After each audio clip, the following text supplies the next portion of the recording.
अस्सलाम वालेकुम, आप देख रहे हैं डायलॉग विद मोहसिन। मैं हूं हारिस बिन अमीन। मुल्क के बेशतर इलाकों में रिमझिम तेज़ हवाएं और गरज बरज के साथ बारिश हो रही है। ये खबरें सुनकर बड़ा अच्छा लगता है, बड़ा मज़ा आता है। मगर अगर हम माजी में देखें तो इन खबरों के बाद के जो हालात होते हैं वो बहुत ख़तरनाक होते हैं। पाकिस्तान की आवाम ने इसकी बहुत बड़ी कीमत अदा की हुई है माजी में। उनके माल मवेशी, उनके खेत, यहाँ तक कि उन्होंने अपनी जानों से भी हाथ धोए। इस मरतबा जो ये बारिशें हो रही है, क्या इस मरतबा भी वही होगा जो माजी में हुआ था, या नहीं इस मरतबा हुकूमत वक्त खड़ी है, डटी हुई है कि नहीं, हम अपनी आवाम की जानो माल की हिफाजत के लिए खड़े हैं, हमने तमाम इकदाम ले लिए हैं। आज इस पर बात करेंगे। मोहसिन रज़ा साहब मेरे साथ मौजूद हैं। अस्सलाम वालेकुम। अस्सलाम वालेकुम। होना तो यही चाहिए कि आपके आज के इस प्रोग्राम का जो हम करने के लिए जा रहे हैं उसमें दो तीन चीज़ें हैं जो हुकूमत के नोटिस में लाई जाएं, सूबाई हुकूमतें जो हैं उनके नोटिस में लाई जाएं। कल जो लाहौर में बारिश हुई है, आपने बिल्कुल बजा तौर पर कहा कि अभी बारिशें हो रही हैं मुल्क के तूलो अर्ज़ में, और जितने हैवी डाउन पोर हुआ है लाहौर में, कल 44 साल का रिकॉर्ड टूट गया है। सारे अखबारात में और टीवी में जितनी पिक्चर्स आई हैं, वीडियोस आई हैं, जी, उसमें लाहौर का जो इंफ्रास्ट्रक्चर है, हम सिर्फ शहर की बात कर लेते हैं, उसमें 44 साल का बारिश का जो है रिकॉर्ड टूट गया। रिकॉर्ड टूटा है।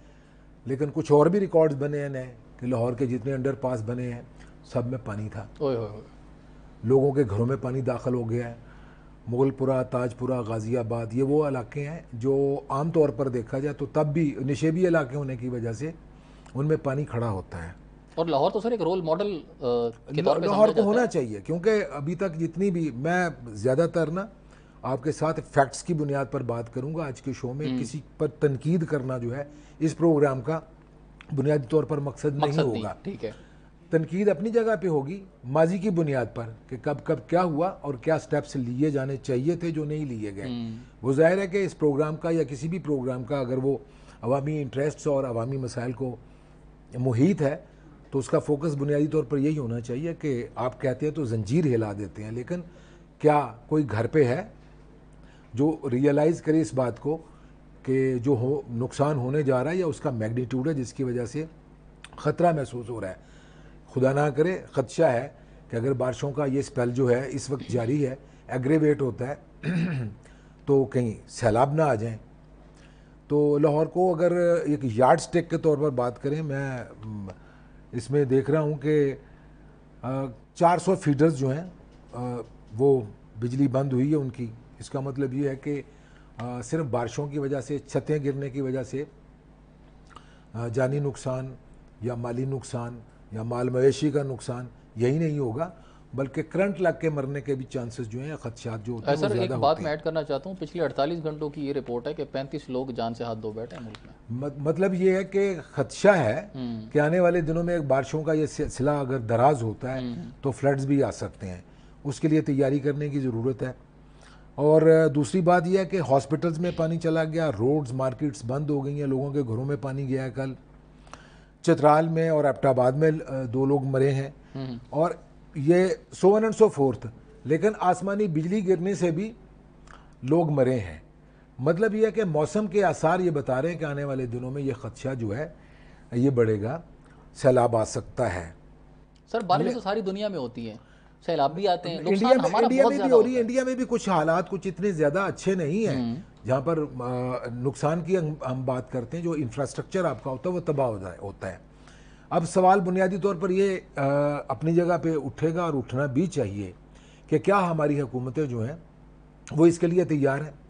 क्या उनके प्लान्स जो हैं वो सिर्फ ये हैं कि एनडीएम में जो है उसको हाई अलर्ट पे रख दिया गया है, पीडीएम में जो है वो अलर्ट पे है।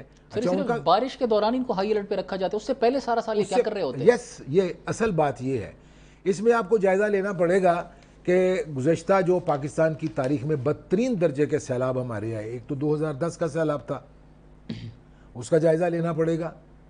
2020 में भी है, 2 साल पेशतर पाकिस्तान में हालिया, मतलब इसको इमीडिएट हमारे मास्टर पास्ट में अगर देखा जाए तो आया। हमारा जितना नुकसान हुआ, हमारी फसलें तबाह हुई, माल मवेशी डंगर वो मर गए। जी, उसके बाद इंसानों को यानी 2010 के तकरीबन 2000 के करीब अमवात उस वक्त काउंट हुई थी, और 2022 के जो सैलाब आए थे उसमें भी तकरीबन कमोबश इतना ही जानी नुकसान हुआ था, इतना ही जानी नुकसान तकरीबन हुआ था। लेकिन इसके बाद अलार्मिंग बात पता क्या है? अलार्मिंग बात यह है कि जब पानी सैलाब का उन इलाकों से निकलता नहीं है, टाइम पे नहीं निकलता, तो नतीजा क्या होता है? वहाँ पर बीमारियाँ फूटती हैं, हैज़ा फूटता है, अनसेफ और क्या कहना चाहिए, जहरीला गदला पानी पीने को मिलता है, और हमारी इमदादी टीमें उन इलाकों तक नहीं पहुँच पाती। फिर हमारी सांस टूट जाती है। देखिए, एक फटीग होती है जो रेस्क्यू करने, रिहेबिलिटेशन के दौरान आती है। जब इसी तरह का कोई भी आपको कुदरती आफत का सामना करना पड़ता है तो आप अपने तमाम रिसोर्सेज भी मूव करते हैं, और आपकी जो स्पिरिट होती है जो इमदादी कामों में, वो भी फौरी तौर पर जो है ना आप भी अलर्ट पे चले जाते हैं। लेकिन जो वक्त गुजरता है एक फटीग आती है, वो बड़ी ख़तरनाक और अलार्मिंग होती है, जिसकी वजह से हमारे मामलात ख़राब होते हैं। 2010 के सैलाब की बात करना ज़रूरी मालूम होता है। बलूचिस्तान और सिंध बहुत ज़्यादा उस वक्त अफेक्ट हुए थे। ख़तरनाक बात ये और सर बताया जाता है कि 1901 में एक सैलाब आया था जिसका रिकॉर्ड इसने तोड़ा, मतलब इस लेवल का पूरी सदी के बाद इस तरह का सैलाब आया ना। अब सवाल बुनियादी तौर पर यह होता है कि हमारे पास आदाद शुमार मौजूद हैं, गुफ्तगू आगे बढ़ेगी मैं तो बताऊंगा आपको कि 2010 के सैलाब में कितना ज़्यादा हमारा नुकसान हुआ था। लेकिन हमने क्या किया, हमने अपने रिसोर्सेज जो इमीडिएटली, पाकिस्तान एक फ्रेजाइल इकॉनमी है, पाकिस्तान के पास इतने रिसोर्सेज नहीं है, कर्ज़ों का बोझ है वगैरह वगैरह, रोज़ इस पर बात करते हैं। लेकिन एमरजेंसी की सूरत हाल में आपको अपने तमाम जो ऑपरेशंस होते हैं पीस टाइम्स के, वो सस्पेंड करना पड़ते हैं, और आपको अपने सारे वसाइल जो है उधर आपको रिसोर्सेज जो है ना डायरेक्ट करना पड़ते हैं। ये एक दिन का अगर काम हो ना, पाकिस्तान किस खत्ते में वाक़ है जिसमें सैलाब आते रहेंगे, बारिशें होती रहेंगी, ग्लोबल वार्मिंग हो रही है, ग्लोबल इम्पैक्ट है, सारी दुनिया को सामना है, मौसम तब्दील हो रहे हैं, और इसी तरह से मौसमों के अंदर पाई जाने वाली जो रूटीन की चीज़ें थी वो भी तब्दील हो रही हैं। ऐसे दुनिया के खत्ते जहाँ पर सैलाब नहीं आया करते थे वहाँ पर आते हैं। पाकिस्तान भी उसी खत्ते में मौजूद है। अभी ये मानसून का पहला स्पेल है, इसको लार्जर कॉन्टेक्स्ट में देखा जाए तो ये बारिशों का 5वां स्पेल है। मानसून का ये पहला स्पेल है जो भी आया चाहता है। अभी 1.5 माह और पड़ा है जिसमें मानसून की अनएक्सपेक्टेड बारिशें हो सकती हैं। उसके लिए अगर तैयारी का आलम देखा जाए तो 2010 का सैलाब एक बैरोमीटर है, फिर 2022 का सैलाब एक बैरोमीटर है। 2010 के सैलाब का मैं जिक्र कर रहा था आपको, उस मैग्नीट्यूड जो तबाही का पाकिस्तान में हुआ उसके पेश नज़र आपको पूरी दुनिया से अपील करना पड़ी कि हमारी मदद को आइए। उस वक्त के सेक्रेटरी जनरल बान की मून ने पाकिस्तान का दौरा भी किया था। पाकिस्तान ने तकरीबन 460 मिलियन US डॉलर्स का प्रॉमिस किया पूरी दुनिया ने कि पाकिस्तान को इतनी मदद की ज़रूरत है, लेकिन वो मदद एक तो उसका क्वांटम जो है वो भी नहीं पहुंचता, उससे कम तर मिली है। लेकिन फिर इसके बाद ये है कि जब रिहेबिलिटेशन का प्रोसेस शुरू हुआ तो पाकिस्तान का वो जो इंफ्रास्ट्रक्चर की तबाही का, माल जान की तबाही का, नुकसान का, बीमारियों से बचने का जो टोटल तखमीना लगाया गया वो कई अरब डॉलर्स बनता था। तो दुनिया आपकी मदद को पहुंचती है। पाकिस्तान भी किसी जगह पे ज़लज़ला आता तो अपना एक रोल प्ले करता है, वो हिस्सा डाल देते हैं बीच में। लेकिन दुनिया के जदीद दुनिया के या तरक्की याफ्ता दुनिया के अमीर ममालिक ने पाकिस्तान की उस वक्त भी मदद की थी। क्या हम इस किस्म की किसी भी कुदरती आफत से निपटने के लिए सिर्फ आलमी दुनिया इमदाद के मुंतज़िर होते हैं? आलमी इमदाद, अमीर ममालिक की इमदाद जो है फिर वो पहुंचती है तो उसके भी बहुत सारे शाखाने। हम खुद क्या तैयारी करते हैं सर? हमारी तैयारी होती है कि आने वाले दिनों में किसी भी किस्म का अगर कोई ऐसा मामला होता है तो इस होने वाले नुकसान की बुनियाद पर एक ट्रेनिंग, एक रिहर्सल हो जाए ताकि बाद में आने वाले इस किस्म के हालात पैदा होते हैं तो हमारी तैयारी मुकम्मल हो। That is called preparedness. वो बिफोर टाइम होती है, वो इस तरह से नहीं होती है कि जब आप पर कोई मुसीबत आती है तो उस वक्त आप बहुत ही ज़्यादा अलर्ट, हाई अलर्ट पे आप नज़र आते हैं। ठीक है। लेकिन वक्त गुजरने के बाद आपका जज्बा भी मान पड़ जाता है, फिर दुनिया भी आपको नज़र देखती है। इसमें एक ख़तरनाक बात है जो करने वाली है, वो ये है कि जो आलमी 2022 के भी दुनिया ने आपको जो वसाइल मुहैया किए उनके खर्च करने पर, पाकिस्तान के इंफ्रास्ट्रक्चर को बेहतर करने पर जो सवाल उठे हैं उसकी वजह से दुनिया आपको शक की नज़र से देखती है। यह एक ख़तरनाक बात है कि आपका इमेज जो है वो पूरी दुनिया में एक तो एक ऐसे मुल्क का हो जाए जो अपनी तैयारी नहीं करता, दूसरा ऐसा हो जाए कि अगर इनकी इमदाद की जाती है तो इनको इमदाद लेने की आदत पड़ जाती है और ये वो पैसे भी उस तरह यूटिलाइज नहीं करते। और यूटिलाइज नहीं करते। फिर इस किस्म की रिपोर्ट्स जब सामने आती हैं कि जो इनको इमदाद का सामान दिया गया था वो मुतासरीन पर खर्च नहीं किया गया, वो सियासतदानों ब्यूरोक्रेट्स के घरों में चला गया, बांट दिया गया और मार्केट में सस्ते दामों बेच दिया गया और अवेलेबल है। आपने कहा सर ये खतरनाक बात है, लेकिन मैं कहूँगा ये बहुत शर्मनाक बात है। सर एक ब्रेक के लिए मुझे कहा जा रहा है और मजीद इस गुफ्तगू को आगे बढ़ाएंगे। ख़वातीनो हज़रात एक ब्रेक लेते हैं, ब्रेक के बाद दोबारा आएंगे, हमारे साथ रहिएगा।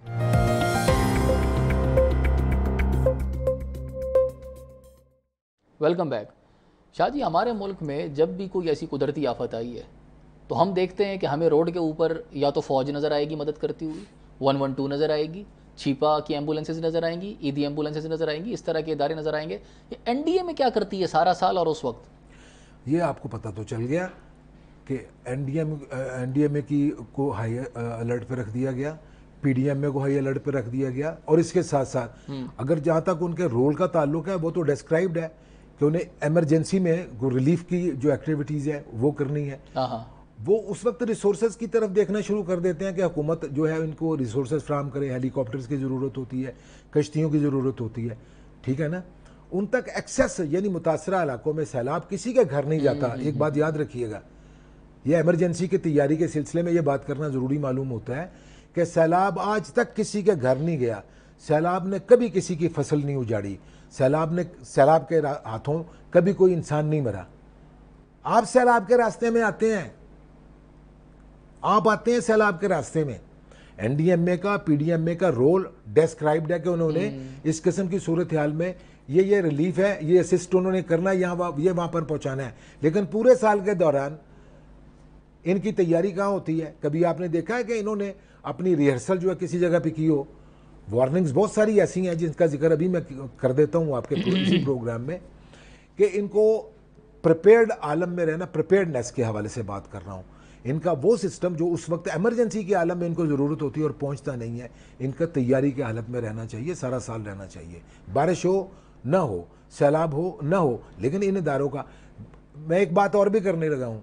मुझे बताइए, हिरोशिमा और नागासाकी पे जब एटम बम गिराए गए थे 1945 में, तो कितनी बड़ी तबाही हुई थी। लेकिन कभी आपने ये देखा है कि रिहेबिलिटेट करने के लिए, रिकंस्ट्रक्ट करने के लिए जापान ने कितनी जल्दी उस सारे प्रोसेस को ना सिर्फ रिकवर किया, बल्कि एक वक्त ऐसा आया कि 5-10 साल का अरसा गुजरने के बाद एक तो उन्होंने जंग से तौबा की, दूसरा उन्होंने तमाम रिसोर्सेज जो थे वो उन्होंने अपने मुल्क को रिकंस्ट्रक्ट करने में लगा दिया और दुनिया का नंबर 1 टेक्नोलॉजी के एतबार से वो मुल्क बन गया। बिल्कुल, ये एग्जाम्पल आपके सामने है। वो ना तो मुसलमान है, ठीक है, ना उनको पारसाई का कोई दावा है, लेकिन ईमानदारी के एतबार से, गवर्नेंस के एतबार से जापान का आज भी किसी दुनिया के किसी मुल्क से कोई मुकाबला नहीं है। वो नंबर 1 पे खड़े हैं। और ये सिर्फ जापान तक नहीं है, दुनिया के दीगर ममालिक भी जिनको तबाही का सामना करना पड़ता है। लातिनी अमेरिका के कितने ऐसे मुल्क हैं जहाँ पर आतिश फशां आता है, तबाही, पहाड़ फटते हैं, तबाही होती है, इंसान डिसलोकेट होते हैं, लेकिन इसके बावजूद जो प्रोसेस है तामीर का, यानी तखरीब फितरत करती रहती है, लेकिन तामीर के लिए जो कुव्वत है इंसान की, मुहज़्ज़ब इंसान की, वो अमल में रहती है। घर गिरता है, बना लेते हैं। आज ये घर गिरेगा तो कल उसी की जगह पे दूसरा भी बना लिया जाएगा। लेकिन जिस स्पिरिट की ज़रूरत है, इस प्रोग्राम का यही फोकस होना चाहिए कि हम इनको ये याद दिलाएं।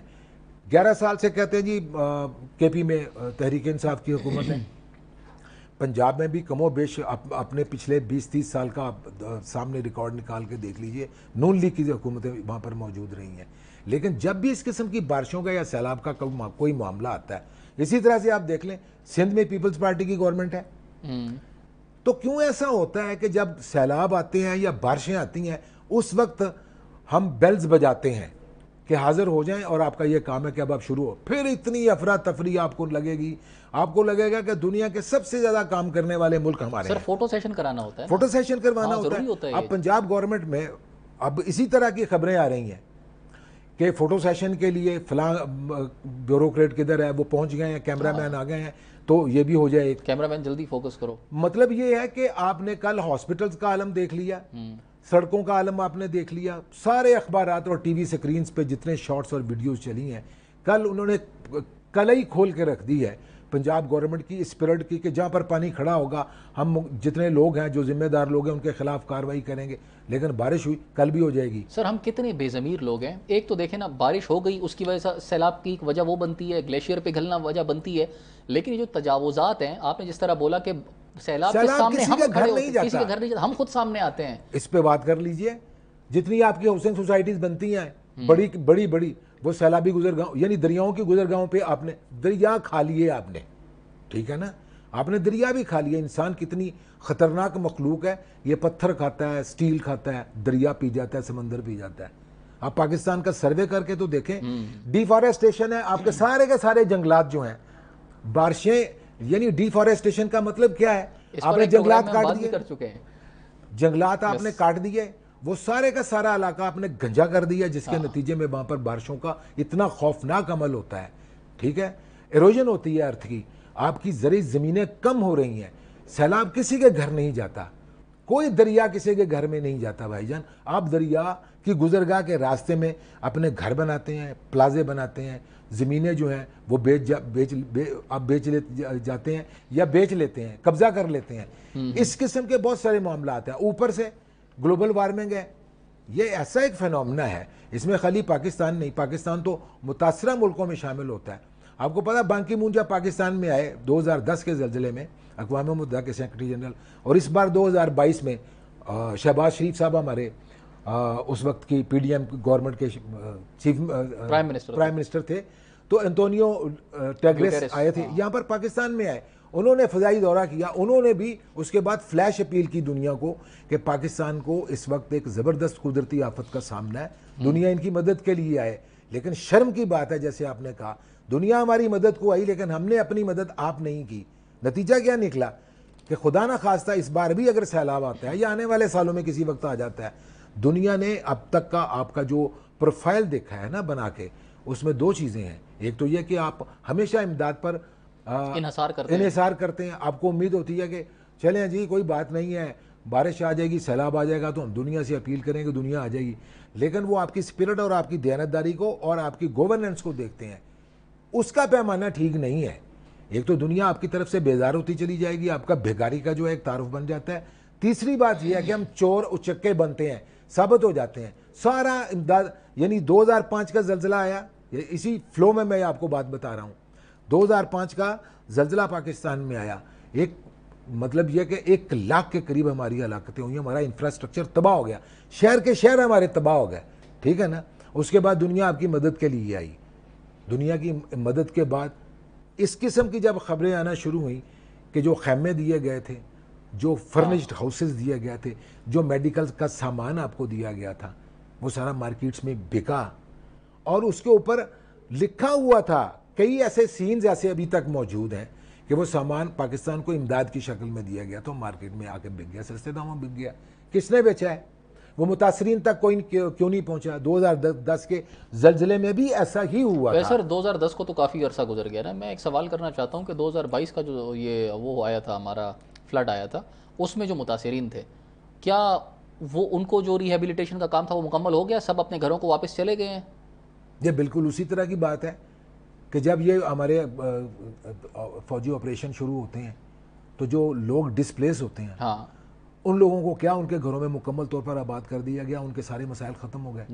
नहीं होते। ये एक लंबा प्रोसेस होता है। तो इस वजह से भी दुनिया फिर हमारी मदद क्यों करेगी जब उनको पता है हमने एक लंबा प्रोसेस है। देखें, एक होती है ट्रॉमेटिक साइकोलॉजी, किसी भी सदमे से बाहर निकलने के लिए इंसानों को बहुत ज़्यादा कीमत अदा करना पड़ती है।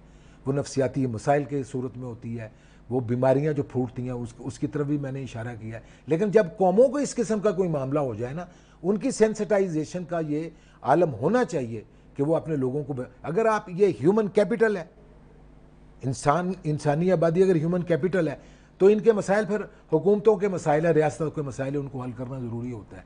इस प्रोग्राम का जो आज हम कर रहे हैं, ये यूँ समझ लीजिए कि हम बेल बजा रहे हैं कि आने वाले दिनों में ख़तरनाक सूरत हाल पैदा हो सकती है।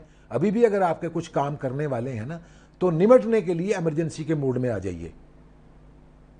आप कुदरती आफतों का मुकाबला करने के लिए प्रिपेयर्डनेस से मुकाबला कर सकते हैं, अदरवाइज नहीं।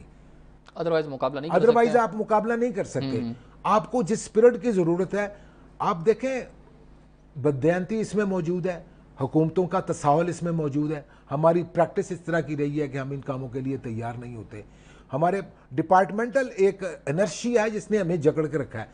यानी महकमा जाती, इसको क्या कहेंगे, हम साकतो जामद किस्म की मेंटालिटी के लोग हैं।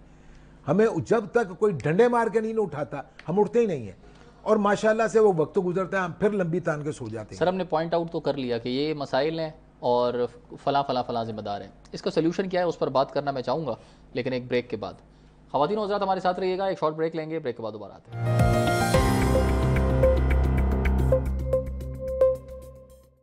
Welcome back.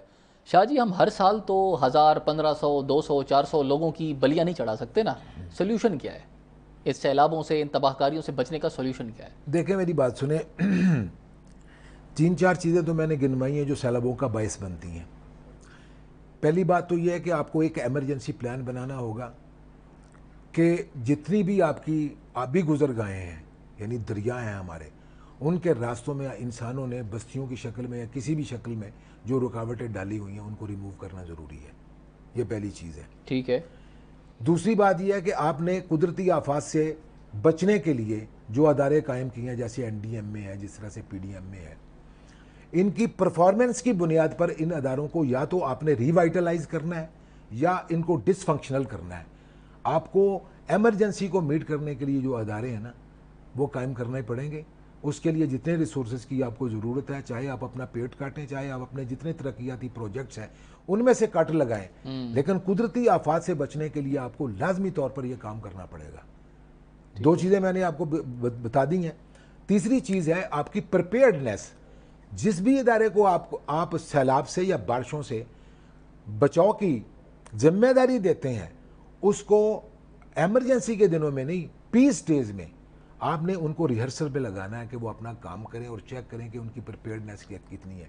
और ये ना हो कि मैं इनको ये ख्याल एक दे रहा हूँ कि आप एक ये अथॉरिटी कोई बना देंगे, ये कोई कमेटी ऐसी बना देंगे, तो फिर ये होगा कि उसके लिए भी ब्यूरोक्रेटिक जो है ना, वो रेड टेपिज्म आ जाएगा, या फिर दूसरी सूरत यह है कि वो भी उसमें जाके गर्क हो जाएगा। ये अगर आपके पास पॉलिटिकल रिजॉल्व है कि ये मैंने काम करना है, तो फिर आपने ये काम करना है। तीसरी बात जो है कि आपका शहरों का जो इंफ्रास्ट्रक्चर है, जितने बड़े शहर हैं, जैसे यानी कराची में ज़रा सी बारिश होती है तो आपको लगता है कि ये शायद समंदर ने कराची का रुख कर लिया है जी। जैसे लाहौर का कल हाल हुआ है और आज हम उस पर बात कर रहे हैं। ये कोई एक दिन में होने वाले मामलात नहीं है, इसके लिए लॉन्ग टर्म प्लानिंग की आपको ज़रूरत है। हॉस्पिटल्स आपके कल सारे हॉस्पिटल्स में जो आपको अखबारात में इत्तला मिली है जी, यानी सर्विसेज हॉस्पिटल के अंदर पानी चला गया, और स्टेटमेंट पता क्या आई है कि उसकी एक खिड़की खुली रह गई थी उसकी वजह से। इसका मतलब क्या है कि पानी को तो आप नहीं रोक सकते। भी पानी क्यों नहीं आप रोक सकते? आपको जो अपने नशेबी इलाके हैं, नालियाँ हैं, गलियाँ हैं, मार्केट्स हैं, आप उनका लेवल ऊपर कीजिए। पहली बात है। शाह जी एक मिनट, ये मैंने देना है यार, ये काम ये ना आपने देना है। आपने कहा हमें तैयार होना चाहिए, रूल्स बनाने चाहिए, तजावुजात को खत्म करना चाहिए और प्रिपेयर्डनेस को रोजमर्रा की बुनियाद पे चेक करने की जरूरत है। प्रिपेयर्डनेस होनी चाहिए, मॉक एक्सरसाइजेस करनी चाहिए। मैं सवाल सर ये पूछना चाहता हूँ, आपको लगता है कि हमारी ये हुकूमत या कोई भी सियासी जमात अगर हुकूमत में हो, वो ऐसा कर सकते हैं? उनमें इतनी विल पावर है? आप उनको इस काबिल समझते हैं? देखिए, मैं सबको एक डंडे से नहीं हाँक सकता, लेकिन मुझे इस बात का ज़रूर अंदाज़ा है कि अगर आप शहरों को आबाद करते हैं, ठीक है, उसके एतबार से आपको देखना पड़ेगा कि शहरों पर आपके लगाए हुए वसाइल जो हैं, नून लीग की हुकूमत पर ख़ास तौर पर जब चीफ मिनिस्टर पंजाब शहबाज शरीफ साहब थे, तो इल्ज़ाम क्या आता था कि जी पंजाब के लिए रिजर्व जो फंड थे इन्होंने उठा के लाहौर में लगा दिए। लाहौर में ऑरेंज ट्रेन चल सकती है, मेट्रो बस सर्विस चल सकती है, लाहौर का इंफ्रास्ट्रक्चर जो है उसको जदीद खतूत पर क्यों इस्तवार नहीं किया जा सकता, उसको अपडेट क्यों नहीं किया जा सकता? ये मैं आपको बताऊंगा तो तभी आपने ये काम करना है, आपके करने वाला ये काम नहीं है। अगर आप लाहौर को एक मॉडल सिटी के तौर पर डेवलप करना चाहते हैं तो उसके इंफ्रास्ट्रक्चर को अपडेट करना आपकी जिम्मेदारी नहीं बुनियादी तौर पर बनती, किसकी बनती है? ये टेस्ट नहीं है आपका और आपकी परफॉर्मेंस का कि आप कितने सच्चे हैं आप लाहौर को। मैं सिर्फ लाहौर की बात नहीं करूंगा सर, ये इनकी जिम्मेदारी है। देखें, लाहौर की बात नहीं करूंगा, पंजाब पाकिस्तान का 70% है। पंजाब में जितने बड़े शहर हैं और जहां जहां पर इस किस्म के मसाइल आपको नजर आते हैं उन सबको अपडेटेड होना चाहिए। और सर, ये तो फिर भी लाहौर उसके है, इंफ्रास्ट्रक्चर को होना चाहिए। क्यों नहीं होता? देखिए, बहुत सारी ऐसी चीजें जो करने वाले काम है। मेरे प्रोग्राम का ये जो इस वक्त का ये टाइम है, ये शायद अहाता ना कर सके जितने मसाइल हैं, लेकिन आपने पूछा है कि क्या पॉलिटिकल रिजॉल्व की जरूरत है टारगेट करके, यानी आपको एक टास्क बेस्ड आपको एक टारगेट रखना पड़ेगा कि हमने ये काम इतनी मुद्दत में काम करना है, कर लीजिए। ये बारिशें चली जाएंगी ना, आपको अब खबरें आना शुरू हो जाएंगी कि वहां पर हैजा फूटता है, वहां पर वो जो मुतअद्दी बीमारियां हैं, इन्फेक्शस डिजीजेज लगती हैं, ठीक है। सबसे ज्यादा वल्नरेबल आपके कौन है? बच्चे, औरतें और गरीब जो झोंपड़ियों में रहते हैं, जो स्लम एरियाज में रहते हैं। लाहौर सिर्फ इसी का नाम नहीं है, अगर आप माल रोड पर चले जाएं, गुलबर्ग में चले जाएं, पोश एरियाज में, उसी का नाम लाहौर है। लाहौर की 70% से ज़्यादा आबादी झुग्गियों में और नशेबी इलाकों में, अनडिवेल्प्ड और स्लम्स में रहती, कच्ची आबादियों में रहती है। उन लोगों की जानो माल की कोई कदर कीमत नहीं है।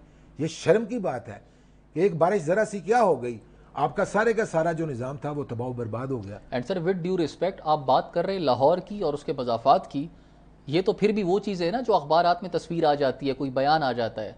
आप इंटीरियर सिंध के हालात देखें, आप बलोचिस्तान के हालात देखें, गांव के गांव, देहात के देहात, ये सैलाब बहा के ले जाता है, किसी को परवाह भी नहीं होती। उनके माल मवेशी जो उनका सब कुछ होते हैं, जिसकी वजह से वो जिंदा होते हैं, जिनकी वजह से उनको दिन और शाम की खुराक मिल रही होती है, वो चले जाते हैं, उनकी अच्छा, सारी प्रॉपर्टी खत्म हो जाती है। कितनी ज्यादा अफसोस की बात है कि जिन इलाकों का और जिन सूबों का आपने जिक्र किया है, ये हाईलाइट पता कब होते हैं? और जनूबी पंजाब भी उसमें, जनूबी पंजाब भी हाईलाइट पता कब होते हैं? ये मीडिया में और वर्ल्ड मीडिया में पता कब आते हैं? जब वहां पर कोई कुदरती आफत आती है, उस वक्त इनका कोई नाम सुनता है। और जब आपको वहां पर फंड्स चाहिए होते हैं, वहां पर उनकी तालीम की हालत क्या है? वहां से लोग मुंतखब होकर पार्लियामेंट में नहीं पहुंचते। आपका सारा फोकस ही डीफोकस्ड है भाई, सीधी सी बात है। अगर आप इंसानी आबादी को ह्यूमन कैपिटल समझते हैं तो उनके मसाइल को भी आप ह्यूमन मसाइल के तौर पर। और सर, जब फिर हमें दुनिया से फंड चाहिए होते हैं ना, जब दुनिया से फंड चाहिए होते हैं, फिर उन्हीं की तस्वीरें हम उनको दिखा रहे होते हैं कि ये देखें। यही आलम यही है, वो भी नहीं लगाते उन पे। कि जब आपने लोगों से मदद लेनी होती है तो फिर इनको गरीबों को, मस्कीनों को, जो कुदरती, यानी उनको पहले पीस डेज में आप मारते हैं, फिर कुदरत भी उनको मारती है। इसका मतलब ये है कि जिन लोगों का शक्ल दिखाकर, उनके उजड़े हुए या तबाह घर दिखाकर आप दोनों दुनिया से मदद लेते हैं ना, या दरख्वास्त करते हैं, पीस डेज में या आम दिनों में भी उनकी बेहतरी के लिए कोई काम कीजिए। हुकूमतों का ये फोकस होना चाहिए कि इन लोगों को हमने कच्ची आबादियों से निकाल के हमने इनको एक अच्छी इंसानी जगह पे आबाद करना है। बिल्कुल। हमने अपने शहरों को अगर रोड्स देनी है, इंफ्रास्ट्रक्चर देना है, मोटरवेज बनाने हैं, तो जो पुराने आपका एक सड़क है जो 50 साल के लिए बनाई गई थी कि ये इंसानों की ज़रूरतें पूरी करेगी, क्यों बनाते हैं? इसलिए बनाते हैं ना कि 50 साल तक इतनी ट्रैफिक होगी तो ये सड़क कायम रहेगी, उसके बाद हमें दोबारा बनानी पड़ेगी। वो शहर जो 1-1 हज़ार साल की ज़रूरतें पूरी करने के लिए नहीं बनाए गए थे, वो बने हैं जब। तो अब आपने जिक्र किया उन पसमानदा इलाकों का, पसमानदा सूबों का, उनका जिक्र भी हमने कर लिया, उनके उसमें बसने वाले लोगों के मसाइल का भी जिक्र कर लिया। लेकिन अर्बन एरियाज़ का ज़्यादा जिक्र करना इसलिए ज़रूरी होता कि आबादी का फ्लक्स उधर ज़्यादा होता है। हाँ। आबादी वहाँ पर जाती है, आबादी बढ़ने से या शहरों की गुंजाइश कम हो जाती है। ये इंटरग्रेटेड एक मामला है कि देहातों से शहरों की तरफ सफ़र करने का सारा इंसानी तारीख इसी तरह से भरी पड़ी है। शहर कैसे आबाद होते हैं? बस्तियों से आए हुए लोग, पहाड़ों से उतरे हुए लोग, देहातों से आए हुए लोग शहर आबाद करते हैं। उनके जो वसाइल होते हैं ना सर, फिर वो कम होना शुरू हो जाते हैं, उतनी आबादी की ज़रूरतों को पूरा नहीं करते। अब लाहौर अगर 2-2.5 करोड़ की आबादी का शहर बन चुका है तो उसके इंफ्रास्ट्रक्चर को अपडेट करना और आज के इंसान की, वहाँ पर जितने भी इंसान हैं उनकी ज़रूरतों को पूरा करने के लिए उसको अपडेट करना ज़रूरी नहीं है? बिल्कुल है, क्यों नहीं है? हर साल जब बजट आता है तो आप उन इलाकों की तरक्याती प्रोजेक्ट्स लेते हैं, उन इलाकों में खर्च नहीं होते। क्यों नहीं होते? वहाँ पर गलियाँ हैं, नालियाँ हैं, सड़कें हैं, बस्तियाँ हैं, हेल्थ फैसिलिटीज़ हैं, एजुकेशन है, क्या क्या गिनवाऊँ जो करने का काम होता है। उनके नाम पे आप पीएसडीपी बजट में से एलोकेशंस होती है, प्रोजेक्ट देते हैं, मंजूर करवा लिए जाते हैं। एमएनएस हो, एमपीएस हो, वो अपने रिजर्व लेकर ना, बजट जितने एलोकेटेड होते हैं वो लेकर चले जाते हैं। किसी ने कभी चेक किया? एक ही बात होती है कि ये ठेकेदार ने इतने पैसे खा लिए, इतने पैसे एमएनए को मिल गए, फिर उसके ऊपर आप करप्शन की दास्तानें बनाते हैं, फिर एहतसाब में केस जाता है, बात कहीं और चली जाती है। जिनके नाम पे आपने तरक्याती फंड्स लिए होते हैं उन प्रोजेक्ट्स पे वो खर्च नहीं होते। पहले तो जिन प्रोजेक्ट्स को आप तरक्याती मंसूबे कहते हैं, वो मेरे नुक्ता नज़र से और आज के इस प्रोग्राम के प्रीव्यू में उसको देखना चाहिए कि क्या वो तरक्याती प्रोजेक्ट्स की कैटेगरी या डेफिनेशन में नहीं आते। अगर रोड्स को अपडेट कर दिया गया तो हर साल उसके लिए आपको तरक्याती फंड लेने की क्या ज़रूरत महसूस होती है। आपने इंसानी आबादी जो है उसकी एक जगह पे कंसंट्रेशन होती, शहर बड़ा होता है, उसके लिए नई एम्यूनिटीज़ की ज़रूरत होती है, उसके लिए इंफ्रास्ट्रक्चर को अपडेट करना होता है। तो कल की बारिश ने जैसे लाहौर की कलई खोली है ना, और कई सवाल उठे हैं मरियम नवाज साहिबा की गवर्नमेंट पर और उनके अंदाजे गवर्नेंस पर उठे हैं। आने वाले दिनों में शायद और भी कई मसाइल आएंगे, लेकिन इसको बाकी जगहों पे भी ऐसे ही अप्लाई करके आपको देखना पड़ेगा। सिंध हुकूमत क्या कर रही है, केपी की गवर्नमेंट क्या कर रही है, और आने वाले दिनों में सब बेनकाब हो जाएंगे, नजर आ जाएगा। फेडरल गवर्नमेंट क्या कर रही है, एनडीएम में क्या कर रही है, पीडीएम में क्या कर रही है, so on and so fourth. बहुत सारी बातें हैं जो की जा सकती हैं, लेकिन ये आज के प्रोग्राम का फोकस ये है कि हमारे यहाँ कल की लाहौर की जो बारिश हुई है, आने वाले दिनों में मजीद बारिशें हो सकती हैं, खतरनाक सूरत हाल होगी, बीमारियां फूटेंगी। इसके लिए आपकी तैयारी का यह टेस्ट है। ठीक है, बहुत शुक्रिया शाह जी, वक्त जो है वो ख़त्म हो गया है। ख़वातीनों हज़रात, लाहौर में जो बारिश हुई और एक तरफ हम देखते हैं कि मीडिया कवरेज, टिकटॉक्स और बताना कि हम ये कर रहे हैं वो कर रहे हैं, ज़ुबान से बोलना। आपका काम ऐसा होना चाहिए कि वो बताए कि आपने क्या किया, आपको खुद एक्सप्लेन नहीं करना चाहिए। और उम्मीद करते हैं कि पाकिस्तान के बाकी सूबों में, पाकिस्तान के बाकी इलाकों में जब ये बारिशें अभी पहुंच रही हैं, कुछ जगहों पर हो चुकी है, कुछ पर हो रही है, तो वहाँ पर इस तरह के, अल्लाह करे कि इस तरह के हालात ना हो, क्योंकि उसका नुकसान जो होता है वो एक आम आदमी को होता है, एक झोंपड़ी में रहने वाले को होता है, एक कच्चे मकान में रहने वाले को होता है। आप इस बारे में क्या राय रखते हैं? अपनी राय कमेंट सेक्शन में ज़रूर बताइएगा। अपना बहुत ख्याल रखिएगा। मुझे और मेरी टीम को इजाज़त दीजिए। अल्लाह हाफ़िज़।